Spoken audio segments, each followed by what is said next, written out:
Hi, this is Rob with the Chi Master YouTube channel. Today I'm going to talk about gluten, 5 ways gluten makes you obese and sick, nutrient deprived. Do you have headaches, fatigue, and other symptoms such as achy joints, not feeling well? You may have a gluten sensitivity. About 1 in 133 people have celiac disease, a genetic condition that can spark an immune system reaction if you eat even a little gluten. Celiac disease can trigger and worsen over 110 autoimmune system diseases, which occur 10 times more often in someone with celiac compared with the general population. About 30 to 40% of the population have some form of gluten sensitivity that isn't full-blown celiac, but creates many of the same symptoms. And according to Dr. Stephen Wangjen, author of Healthier Without Wheat, nearly 1/3 of people without the genetic marker for celiac have anti-gluten antibodies in their systems. These antibodies create the same kind of problems as celiac. A highly reactive immune system goes after gluten and simultaneously damages the villi and other aspects of your small intestine. Regardless of whether you have full-blown celiac or gluten sensitivity, this protein in wheat, barley, rye, and oats and other grains can wreak havoc on your body. As you'll see from these 5 problems I'll highlight, you'll be much better off ditching gluten.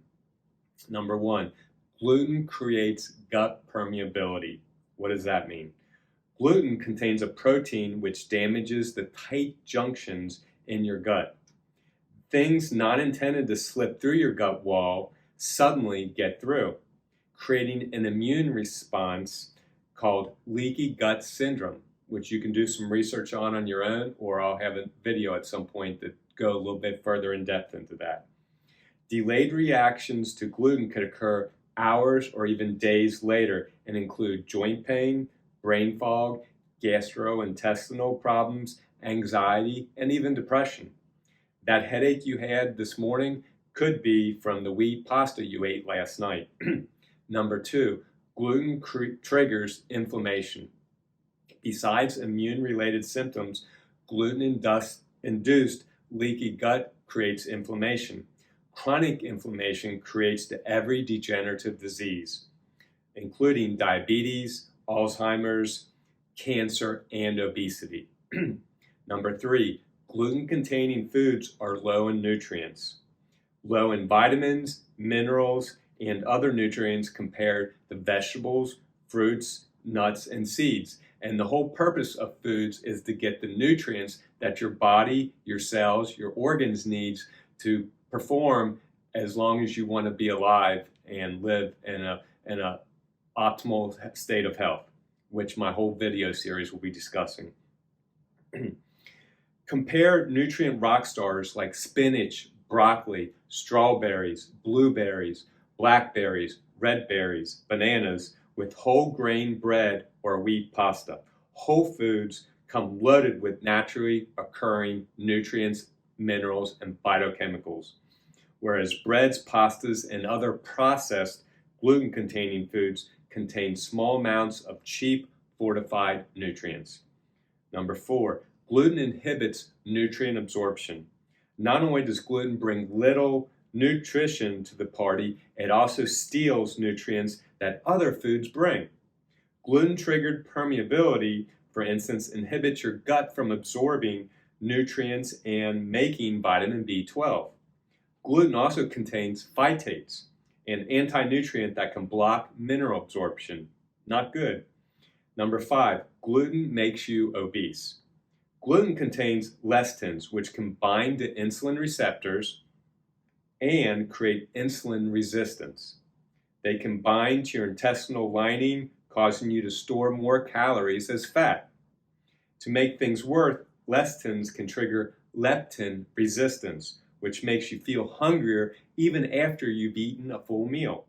Couple lectins with leaky gut, inflammation, poor nutrient levels that can stall metabolism, and you've got a surefire way to pile on weight. which is what most people don't want. Most gluten-containing carbohydrates also rise your blood sugar, which triggers an insulin response. Higher insulin levels do one thing really well: store fat. When people with weight loss resistance stop eating gluten, they feel night and day better. And the scales start moving again in the right direction, down. So to take all this in, I recommend to start off by starting a food journal. Take 7 to 10 days and document the foods that you eat throughout the day. In addition, document how you're feeling. Do you have headaches? Are you feeling off? Do you have joint pain? Do you feel depressed? Or just whatever your feelings are associated with that particular day and throughout the day. And then you can use this information to research the foods that you eat. And then I'll be doing a video at some point on habits. So to begin with, take the habit of looking at the foods that have gluten in them and see if you can eliminate for a couple of days or a week or longer the gluten, to go gluten-free. And to see how you feel as far as any aches and pains, headaches, joint pain, etc., compared to when you were eating these gluten foods.